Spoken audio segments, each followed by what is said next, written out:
কল্পনা করুন এমন এক জগৎ যেখানে ঘড়ির কাঁটা আছে কিন্তু সময় ফুরোয় না। আপনি চিৎকার করছেন, চামড়া খসে পড়ছে, হাড় গলে যাচ্ছে, কিন্তু মৃত্যু আসছে না। 1000 বছর নয়, 1 কোটি বছর পার হওয়ার পরও যখন আপনি চোখ মেলবেন, দেখবেন সেই একই আগুনের লেলিহান শিখা আপনার দিকে ধেয়ে আসছে। আজকের ভিডিওতে আমরা এমন এক অনন্ত যাত্রার কথা জানব, যেখানে প্রবেশ করার পর মৃত্যু হবে মানুষের সবচেয়ে বড় স্বপ্ন। কিন্তু সেই স্বপ্ন আর কখনোই পূরণ হবে না। প্রস্তুত হন, কারণ আজকের এই বর্ণনা আপনার অন্তরাত্মাকে কাঁপিয়ে দেবে। আসসালামু আলাইকুম। মৃত্যুর পরবর্তী জীবন বা আখেরাত নিয়ে মানুষের কৌতূহলের শেষ নেই, কিন্তু কোরআন ও হাদিস এবং ইসলামিক ইতিহাস ঘাঁটলে আমরা জাহান্নামের শাস্তি সম্পর্কে এমন কিছু তথ্য পাই যা সাধারণ মানুষের কল্পনারও বাইরে। আজকের এই ভিডিওতে আমরা জানব জাহান্নামের আগুনের তীব্রতা, পাপীদের অনন্তকালীন আক্ষেপ এবং রোজ হাসরের পর সেই অন্ধকার সেতুর শেষ প্রান্তে আসলে কি অপেক্ষা করছে। যারা মনে করেন দুনিয়ার পাপ ও অপরাধের কোনো বিচার হবে না, তাদের জন্য এই ভিডিওটি একটি সতর্ক বার্তা। আমরা জাহান্নামের ফেরেশতা মালেক, আগুনের বৈজ্ঞানিক তীব্রতা এবং জাহান্নামীদের আর্তনাদ নিয়ে এমনভাবে আলোচনা করব যা আগে কখনো শোনেননি। তাই ভিডিওটি শেষ পর্যন্ত দেখুন, কারণ এই জ্ঞানের প্রতিটি শব্দ আপনার পরকালের সম্বল হতে পারে। চোখ বন্ধ করুন। পৃথিবীর সমস্ত কোলাহল, আপনার নরম বিছানা, এসি রুমের ঠান্ডা বাতাস আর প্রিয়জনের মুখ সবকিছু মেমোরি থেকে ডিলিট করে দিন। এখন ভাবুন, বিচার শেষ, রায় ঘোষণা হয়ে গেছে। আপনি দাঁড়িয়ে আছেন এক বিশাল শূন্যতার সামনে। আপনার সামনে ঝুলছে এক সরু সুতো, পুলসিরাত, আর তার নিচে এক অসীম অন্ধকার গহ্বর। এটি কোনো সাধারণ গর্ত নয়, এটি এমন এক মহাজাগতিক ব্ল্যাক হোল যার নাম জাহান্নাম। আপনি পা বাড়ালেন, কিন্তু হায়, আপনার পায়ের নিচের মাটি সরে গেল। অভিকর্ষের চেয়েও কোটিগুণ বেশি শক্তিতে আপনাকে নিচের দিকে টেনে নিচ্ছে কেউ। আপনি পড়ছেন, পড়ছেন আর পড়ছেন। 70 বছর ধরে শুধু নিচের দিকেই নামছেন। বাতাসের বদলে সেখানে আছে শুধু গরম বাষ্প আর মানুষের পোড়া গন্ধ। হঠাৎ এক প্রচণ্ড ধাক্কায় আপনি থামলেন, চারপাশ নিস্তব্ধ। কিন্তু এই নীরবতা শান্তির নয়, এটি ঝড়ের পূর্বাভাস। আপনার নাকে আসছে এক অদ্ভুত গন্ধ, রক্ত, পুজ এবং গলিত তামার সংমিশ্রণ। আপনি বুঝতে পারলেন দুনিয়ার ক্ষণস্থায়ী জীবন শেষ। শুরু হলো এমন এক অধ্যায় যার কোনো শেষ পৃষ্ঠা নেই। পৃথিবীতে কোনো অপরাধী কারাগারে গেলে জেল পুলিশ মাঝে মাঝে কথা বলে, হয়তো একটু পানি দেয়, কিন্তু এখানে আপনি চোখ মেলে তাকালেন, সামনে বিশাল এক অবয়ব, জাহান্নামের প্রধান রক্ষী, ফেরেশতা মালেক। তার চোখে কোনো মায়া নেই, কোনো দয়া নেই। আল্লাহ তাকে সৃষ্টিই করেছেন মায়া নামক অনুভূতি ছাড়া। আপনি হয়তো ভাবছেন একটু ক্ষমা চাইলে তিনি শুনবেন। আপনি চিৎকার করে বললেন, আমাকে এক মুহূর্তের জন্য ফিরে যেতে দিন, আমি ভালো হয়ে যাব। কিন্তু মালেক আপনার দিকে তাকাবেন না। তার নীরবতাই হবে আপনার প্রথম শাস্তি। এই নীরবতা আপনাকে বুঝিয়ে দেবে এখানে আপনার কোনো অস্তিত্বের মূল্য নেই। জাহান্নামের 7টি দরজা, প্রতিটি দরজা যেন এক একটি ক্ষুধার্ত দানব। আল্লাহ সূরা জুমারে বলেছেন, কাফেরদের দলে দলে জাহান্নামের দিকে হাঁকিয়ে নেওয়া হবে। দরজাগুলো খোলার শব্দ কোনো সাধারণ যান্ত্রিক শব্দ নয়, এটি যেন মহাবিশ্ব ভেঙে পড়ার গর্জন। আপনি প্রবেশ করলেন, আর সাথে সাথেই দরজা বন্ধ হয়ে গেল। সেই ধপ করে বন্ধ হওয়ার শব্দটাই আপনার হৃৎপিণ্ড ছিঁড়ে ফেলার জন্য যথেষ্ট, কারণ আপনি জানেন এই দরজা আর কখনো খুলবে না। দুনিয়ার আগুনের কথা ভাবুন, গ্যাসের চুলার আগুন বা দাবানল। এই আগুন লাল বা কমলা রঙের হয়, কিন্তু জাহান্নামের আগুনের রং কি জানেন?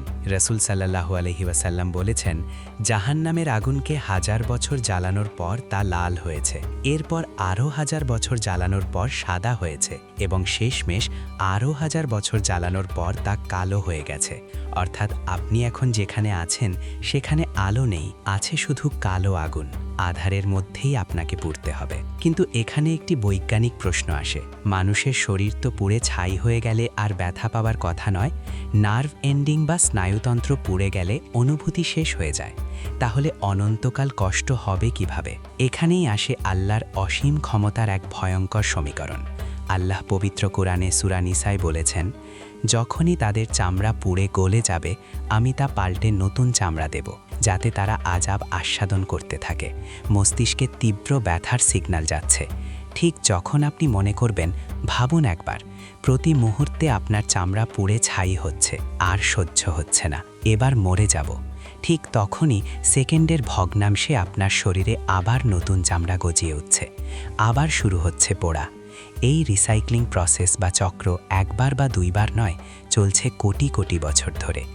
এটি এমন এক বায়োলজিক্যাল ল্যাবরেটরি যেখানে মৃত্যু নেই, আছে শুধু যন্ত্রণার পুনরুৎপাদন। আগুনে পুড়লে মানুষের শরীরে পানির শূন্যতা তৈরি হয়, ডিহাইড্রেশনে গলা শুকিয়ে কাঠ হয়ে যায়।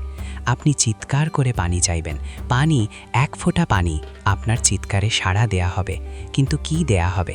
ঠান্ডা মিনারেল ওয়াটার না, আপনার সামনে আনা হবে ফুটন্ত টকবগে দুর্গন্ধযুক্ত তরল, হামিম এবং গাস্সাক। পিপাসার চোটে আপনি যখন সেই পাত্র মুখের কাছে আনবেন, সেই পানির তাপে আপনার মুখের চামড়া খসে পাত্রের মধ্যে পড়ে যাবে। কিন্তু তৃষ্ণা এত তীব্র হবে যে আপনি সেই ফুটন্ত পানিই পান করবেন। আর পান করার সাথে সাথে তা আপনার পেটের নাড়িভুড়ি গলিয়ে মলদার দিয়ে বের করে দেবে। আর ক্ষুধা, পেটে যখন আগুনের খিদে লাগবে, তখন দেয়া হবে জাক্কুম গাছের ফল। কাঁটাযুক্ত এই ফল পেটে যাওয়ার পর মনে হবে যেন গলিত তামা ফুটছে। না পারবেন গিলতে, না পারবেন বের করতে। গলায় আটকে থাকা সেই কাঁটা আর পেটের ভেতরের তোলপাড়, এই হলো জাহান্নামীদের রাজকীয় ভোজ। পৃথিবীতে সামান্য আগুনের ছ্যাঁকা লাগলে আমরা হাত সরিয়ে নিই। আমাদের শরীর ছোট, তাই ব্যথা সহ্য করার ক্ষমতাও কম। কিন্তু জাহান্নামে কি এই শরীর নিয়েই মানুষ পুড়বে? না, সেখানে লজিক বা যুক্তি কাজ করবে না। হাদিস শরীফে এসেছে, জাহান্নামে একজন কাফের বা পাপীর শরীরকে বিশাল করে দেয়া হবে। কেন জানেন? যাতে আগুনের স্বাদ প্রতিটা ইঞ্চিতে 1000 গুণ বেশি অনুভব করা যায়। বলা হয়েছে, একজন জাহান্নামীর এক একটি দাঁত হবে উহুদ পর্বতের সমান, আর তার গায়ের চামড়া হবে 70 হাত মোটা। একবার ভাবুন, আপনার শরীর যদি মাইলের পর মাইল বিস্তৃত হয় আর সেই পুরো শরীরে একসাথে আগুন ধরিয়ে দেয়া হয়, তখন সেই যন্ত্রণার তীব্রতা কোথায় গিয়ে পৌঁছাবে? সেখানে শরীর হবে দানবীয়, কিন্তু মনটা থাকবে মানুষের মতোই দুর্বল। আপনি পালাতে চাইবেন, কিন্তু এত বিশাল শরীর নিয়ে নড়াচড়া করার ক্ষমতা আপনার থাকবে না। আপনি হয়ে যাবেন আগুনের স্থির এক পাহাড়, যার প্রতিটা কোষে প্রতি সেকেন্ডে বিস্ফোরণ ঘটছে। জাহান্নাম কি শুধুই শারীরিক কষ্টের জায়গা? না, এর চেয়েও বড় কষ্ট হলো মানসিক যন্ত্রণা।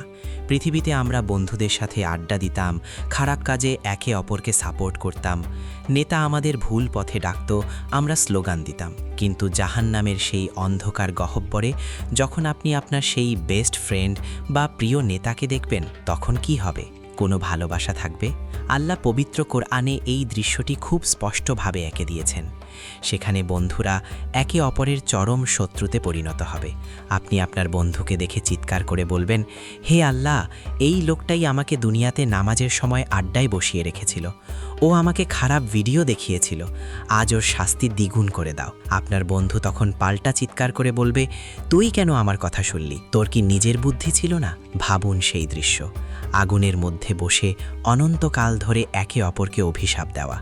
যে মানুষটার জন্য দুনিয়াতে জীবন দিতে পারতেন, আজ তাকেই নিজের সবচেয়ে বড় শত্রু মনে হবে। এই পারস্পরিক ঘৃণা, এই চিৎকার আর একে অপরকে দোষারোপ করার কোলাহল জাহান্নামের পরিবেশকে আরও বিষাক্ত করে তুলবে। জাহান্নামের সবচেয়ে লোমহর্ষক মুহূর্তটি তখন আসবে যখন বিচার শেষ হবার পর সব পাপীরা এক হবে। তারা শয়তান বা ইবলিসকে দেখতে পাবে। সবাই ভাববে, এই সেই শয়তান যাকে আমরা ফলো করেছিলাম। হয়তো সে আমাদের বাঁচাতে পারবে, কিংবা অন্তত আমাদের সাথে কষ্ট ভাগ করে নেবে। সবাই শয়তানকে ঘিরে ধরবে, তাকে দোষারোপ করবে। তখন ইবলিস আগুনের তৈরি এক মিম্বারে দাঁড়াবে। কোটি কোটি জাহান্নামী তার দিকে তাকিয়ে থাকবে। ইবলিস তখন তার জীবনের শেষ ভাষণটি দেবে। সূরা ইব্রাহিমে আয়াত 22-এ আল্লাহ সেই ভাষণের কথা উল্লেখ করেছেন। শয়তান বলবে, নিশ্চয়ই আল্লাহ তোমাদেরকে সত্য ওয়াদা দিয়েছিলেন, আর আমিও তোমাদের ওয়াদা দিয়েছিলাম, কিন্তু আমি আমার ওয়াদা ভঙ্গ করেছি। তোমাদের ওপর আমার কোনো জোর ছিল না, আমি শুধু তোমাদের ডেকেছি আর তোমরা আমার ডাকে সাড়া দিয়েছ। কাজেই আজ আমাকে দোষ দিও না, বরং নিজেদেরকেই দোষারোপ করো। আমি তোমাদের উদ্ধার করতে পারবো না, তোমরাও আমাকে উদ্ধার করতে পারবে না। মুহূর্তের মধ্যে কোটি কোটি মানুষের আশা ভেঙে চুরমার হয়ে যাবে। যেই লিডারের কথায় তারা জীবন পার করে দিয়েছে, সেই লিডার আজ তাদের মুখের ওপর বলে দিচ্ছে, তোমরা বোকা ছিলে, আমি শুধু ডাক দিয়েছি, তোমরা কেন আসলে?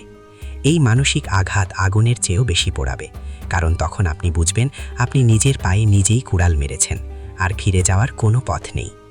দুনিয়ার যত বড় কষ্টই হোক, রাতে একটু ঘুমালে আমরা শান্তি পাই। ঘুম মানুষকে ব্যথা ভোলায়। অপারেশন টেবিলে রোগীকে অজ্ঞান করা হয় যাতে সে ব্যথা না পায়।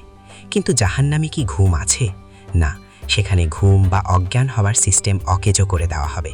আপনি চাইবেন একটু চোখ বন্ধ করতে, মাত্র 1 মিনিটের জন্য আগুনের দৃশ্য না দেখতে, কিন্তু আপনার চোখের পাতা বন্ধ হবে না। ব্রেইন সজাগ থাকবে, নার্ভ সিস্টেম কাজ করবে 100%।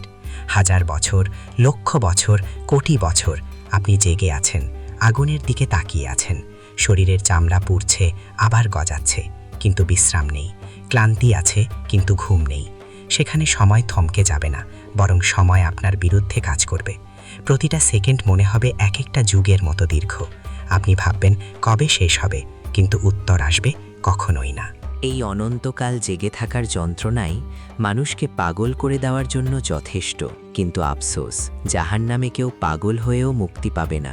জাহান্নামের রক্ষী মালিক যখন মুখ ফিরিয়ে নেবেন, শয়তান যখন ধোঁকা দেবে, তখন জাহান্নামীরা বুঝবে এখন আর কেউ নেই, শুধু একজনই বাকি। তিনি হলেন মহান আল্লাহ। তারা ভাববে দুনিয়ায় তো আল্লাহ দয়ালু ছিলেন, হয়তো এখন একটু কাঁদলে তিনি মাফ করবেন। তারা সমস্বরে চিৎকার করে উঠবে। সূরা মুমিনুনের 107 নম্বর আয়াতে তাদের সেই আর্তনাদ বর্ণিত হয়েছে, হে আমাদের রব, আমাদের এখান থেকে বের করুন। আমরা যদি আবার পাপ করি তবে আমরা সত্যিই জালিম হব। আমাদের আরেকবার সুযোগ দিন। কোটি কোটি বছর ধরে এই কান্না চলতে থাকবে, কিন্তু কোনো উত্তর আসবে না। আল্লাহ কি শুনছেন না? অবশ্যই শুনছেন, কিন্তু তিনি চুপ করে আছেন। এই নীরবতা জাহান্নামের আগুনের চেয়েও বেশি কষ্টের। অবশেষে হাজার হাজার বছর পর আল্লাহ কথা বলবেন, কিন্তু সেটা কোনো দয়ার কথা নয়। আল্লাহ বলবেন, ধিক্কার তোমাদের, সেখানেই লাঞ্ছিত অবস্থায় পড়ে থাকো এবং আমার সাথে আর কোনো কথা বলো না। সূরা মুমিনুন 108। ব্যাস, এটাই শেষ। মহান রবের সাথে যোগাযোগের লাইন চিরতরে কেটে দেওয়া হলো।